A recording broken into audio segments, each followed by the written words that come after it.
In the inky blackness between galaxies, the Glar'thok flagship, the ironclad Krill, drifted silently. Inside, all was a symphony of hums and clicks, the language of a species as disciplined as the tides. The Glar'thok were an aquatic race, evolved from deep-sea predators into beings of cold logic and martial prowess. Their bodies, streamlined and armored in natural chitin, moved with purpose through the ship's corridors, each action dictated by centuries of unwavering protocol. Above all else, they valued order. Every aspect of their lives, from nutrient intake to strategic planning, was meticulously calculated and executed with ruthless efficiency. Currently, the ironclad Krill was stationed in orbit around a newly discovered planet designated only as Sector 47 Gamma. Its mission, observation and threat assessment. The Glar'thok High Command suspected the planet might harbor sentient life, a prospect that filled them with a cautious, almost clinical, curiosity. This new world could be an asset or a threat, and the Glar'thok were not ones to be caught off guard. The flagship's bridge, a cavern of glowing consoles and holographic displays, pulsed with controlled energy as the Glar'thok prepared for first contact. Then, the anomaly flickered to life, a blip on their sensors. Something unexpected. An energy signature, faint but undeniably artificial, pulsed from the planet's surface. Alarms didn't blare, because Glar'thok ships didn't do blaring. Instead, a calm, modulated tone alerted Commander Krill to the irregularity. "Report," Krill commanded, his voice a low rumble that resonated through the bridge. "Unidentified energy source, Commander," chirped a nearby technician, its bioluminescent eyes wide with concentration. "Originates from the surface of Sector 47 Gamma. Composition, unknown." The readings were scrambled, inconsistent with any known technology in the Glar'thok database. Further analysis revealed the signal's purpose, a distress beacon. This confused the Glar'thok even more. Distress? What species willingly advertised its weakness? And why was it using such inefficient technology? As the signal strengthened, they began to decipher fragments of its encoded message. To their surprise, it was a language they'd never encountered before, a series of guttural clicks and drawn-out vowels. After a tense period of decryption, the translation matrix sputtered to life, spitting out a single, chilling word: human. The Glar'thok had never encountered humans before, and their apprehension grew tenfold. This unknown species was clearly in distress. Bound by the ironclad dictates of the Glar'thok Naval Code, Section 3, Paragraph 17, Subsection C, Response to extraterrestrial distress signals, Commander Krill had no choice. They would investigate. A detachment of 4 bioengineered warriors, led by Krill himself, descended to the planet's surface in a heavily armored landing craft. The atmosphere was thick, humid, and smelled vaguely of rotting vegetation, an unpleasant sensation for their aquatic senses. They located the source of the signal, a mangled escape pod, half buried in the alien soil. And there, slumped against the wreckage, was the human. It was male, judging by the crude visual scans, and appeared to be damaged. He was clutching his lower leg, his face contorted in a grimace. A series of guttural moans escaped his lips. The Glar'thok scanners went wild. The human was emitting a biological signature unlike anything they had ever encountered. It registered as pure, unadulterated distress. The complex algorithms designed to assess threats and vulnerabilities sputtered and whined, unable to categorize this pain. It was alien, unsettling, and deeply confusing. The Glar'thok were, to put it mildly, bewildered. Pain. The data scrolled across Commander Krill's multifaceted eyes, a chaotic jumble of neurological misfirings and biochemical imbalances. Their advanced medical technology had long ago eradicated the concept of suffering from their own species. Illness was a blip, injury a minor inconvenience swiftly rectified by nanobots and gene therapy. They ran countless simulations, feeding the humans' distress signals into their most sophisticated analytical engines. The results were inconclusive, and frankly, alarming. One simulation predicted societal collapse, another suggested the imminent unraveling of the space-time continuum. It was all rather dramatic and utterly unhelpful. "Report," Commander Krill barked, his voice a series of modulated clicks and whistles. "Commander," responded Glar'thok, the science officer, his eye stalks twitching nervously. "Our databases contain no comparable data. The closest analog we can find is the sensation experienced by a discarded nutrient packet on the third day of decomposition. But even that is a crude approximation." Krill considered this. A discarded nutrient packet?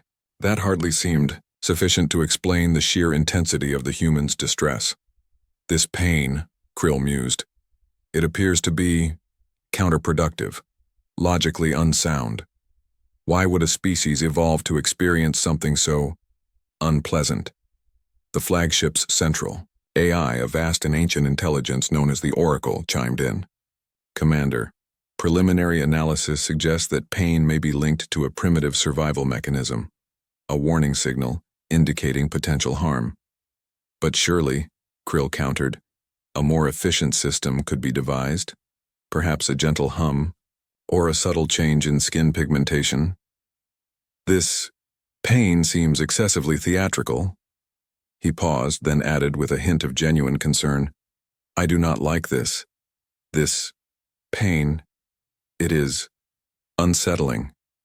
The Glar'thok, however, were nothing if not pragmatic, even if their pragmatism was based on a monumental misunderstanding. They huddled in the command center, their bioluminescent markings flashing in agitated patterns. "The Oracle has identified a potential solution," Glar'thok announced, his voice trembling slightly. "The Mercy Protocol, an extreme measure reserved for instances of catastrophic system failure." Krill nodded grimly. "Catastrophic system failure. Yes, that seems appropriate." The Mercy Protocol was essentially a technological sledgehammer designed to obliterate the source of any problem, no matter the collateral damage. It was rarely used, mainly because the Glar'thok preferred a more nuanced approach to problem solving. But this pain, it clearly warranted drastic action. The device itself was a marvel of Glar'thok engineering, a sleek, obsidian orb humming with barely contained energy. It was designed to emit a concentrated blast of, well, nobody was quite sure what it emitted. It was supposed to fix things, that was the general idea. Two Glar'thok drones, their metallic limbs whirring, carefully carried the orb down to the human's location. He was still there, slumped against his escape pod, still groaning. Oh dear, it seemed their assessment of the situation had been correct. The human was, indeed, suffering immensely. With a silent prayer to the great algorithm, Krill initiated the protocol. The orb pulsed with light, bathing the human in an eerie glow. The drones stepped back, bracing themselves for something, and then nothing. Well, not nothing. The orb had done something. The air crackled with residual energy. The ground shimmered slightly and the human stopped groaning. He was still slumped against the escape pod, but he was no longer making any noise. The Glar'thok exchanged nervous glances. Had it worked? Had they eradicated the source of the pain? Suddenly the human stirred. He blinked, looked around with bleary eyes, and then, to the Glar'thok's utter astonishment, he began to laugh. Not a polite chuckle, mind you, but a full-throated, unrestrained roar of laughter. "Oh man," he gasped, wiping tears from his eyes. "That was intense." The human pushed himself up, wincing slightly as he put weight on one leg. He looked down at the offending limb, then reached for something lying next to him. It was a shattered bottle, its label proclaiming it to be some kind of human beverage. "Ah, so that's what all the fuss was about," he mumbled, holding up the broken bottle for the Glar'thok to see. "Broke my leg. And my beer. Double whammy." The Glar'thok stared blankly at the bottle, then back at the human. Krill, ever the pragmatist, consulted his translator. "Explain. Beer? You know, the human said as if he were explaining something incredibly obvious. Beer, brewed barley, hops, water, fermented, makes you feel good. Or, until you run out and break your leg trying to get another one. The Glar'thok processed this information. Fermented, liquid, designed to induce pleasure. But it had also contributed to the human's current state of distress. The concept was utterly baffling. You intentionally ingest substances that are detrimental to your well-being? Glar'thok asked, his voice laced with disbelief. Well, yeah, the human said with a shrug. Everybody does. It's called having a good time. You guys never heard of that? He looked around at their serious aquatic faces. Wait, let me guess, you haven't heard of that, have you? He let out another chuckle. Oh, this is just too good. The Glar'thok were flummoxed, completely and utterly at a loss. Krill's mandibles twitched involuntarily, a sign of extreme cognitive dissonance. Glark's usually steady gaze darted between the broken bottle, the human, and his second-in-command, as if searching for an explanation written on one of their faces. The human, sensing their utter confusion, grinned. Look, I can see you're having a bit of trouble wrapping your gill slit around all this, he said, gesturing vaguely. Tell you what, how about I show you? I can teach you all about pain and pleasure, the human way. He paused, then added with a wink, We'll start with more beer, of course, gotta ease you into it. The human rummaged around in his escape pod, pulling out a small, miraculously intact case of the amber liquid. And so began the slow, chaotic unraveling of Glar'thok society. The human, whose name was apparently Dave, introduced them to the concept of leisure. He showed them how to relax. He even, gods forbid, demonstrated the art of flawed decision-making. Dave taught them card games with nonsensical rules, told them stories that served no strategic purpose, and encouraged them to simply sit and do nothing. The Glar'thok command structure, built on millennia of rigid discipline, began to buckle under the weight of such frivolousness. Reports flooded in of Glar'thok officers neglecting their duties to engage in recreational activities. Strategic simulations were replaced with games of chance.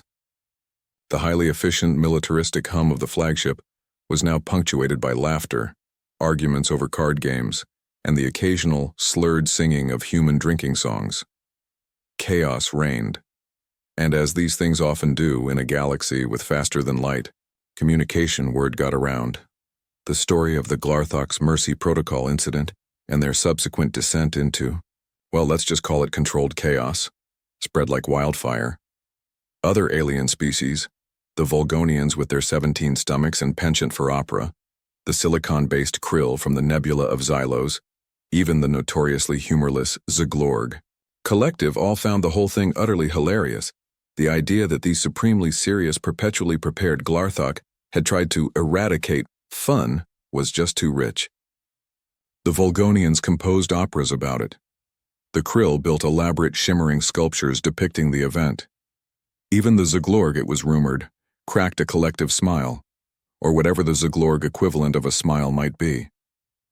Dave, the human, became an overnight galactic celebrity. He was known, depending on who you asked, as either the Patron Saint of Leisure or the harbinger of utter societal collapse. He was invited to speak at intergalactic symposiums, mostly about the proper way to open a beer bottle, and his likeness was printed on everything from Volgonian currency to Zglorgian toilet paper. All because he'd broken his leg, run out of beer, and scared the living krill out of a bunch of overly serious aquatic aliens. He'd accidentally introduced the Glar'thok, and by extension, a good chunk of the galaxy, to the peculiar, intoxicating, and often deeply regrettable delights of human vices. But that, as they say, was not the end of the story. Oh no, for the Glar'thok now faced a brand new crisis, possibly bigger than the initial threat of a single human in pain.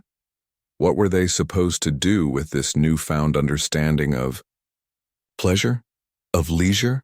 How could they possibly reincorporate it into their rigidly structured, militarily precise society? It was like trying to fit a square peg into a perfectly round, meticulously engineered and heavily armored hole. Some Glar'thok, Mostly the younger ones stationed further down the chain of command secretly embraced the chaos. They started experimenting with things like colorful kelp arrangements in their barracks, or unauthorized breaks to watch the sparkly plankton drifts outside the ship's viewport. Some even started brewing their own illicit, slightly fizzy, algae-based beverages. Others naturally vehemently rejected it. The older, more traditionally minded commanders saw it as a sign of weakness, a dangerous erosion of discipline that would inevitably lead to, well, probably not the downfall of the Glar'thok Empire, but certainly a significant drop in efficiency ratings. And Dave? Well, Dave kept visiting, partly because he enjoyed the bewildered looks on the Glar'thok faces, and partly because they'd stocked up on a frankly alarming amount of Galactic standard beer. He kept bringing new, painful experiences, like board games with ridiculously complex rules or human music, which apparently sounded to Glar'thok ears like a swarm of angry, genetically modified space wasps attacking a synthesizer. The chaos, as they say, continued. So what's the takeaway from all this interspecies silliness? It's a classic case of unintended consequences, really. The Glar'thok assumed they understood pain, and in their attempt to eradicate it, they stumbled headfirst into the wonderfully messy world of human experience. They thought they were saving a life and ended up, well, accidentally throwing a galaxy-wide party. It just goes to show, doesn't it, that you really can't assume you understand someone or something just because you've scanned it with your fancy technology. Sometimes the best way to understand something is to just, ask. Dave, bless his cotton socks, inadvertently altered the Glar'thok forever, cracking open their rigid militaristic shell and letting in a little bit of human absurdity. And maybe, just maybe, that's a good thing. The whole thing just highlights the sheer unadulterated beauty, and let's be honest, the ridiculousness of different cultures colliding.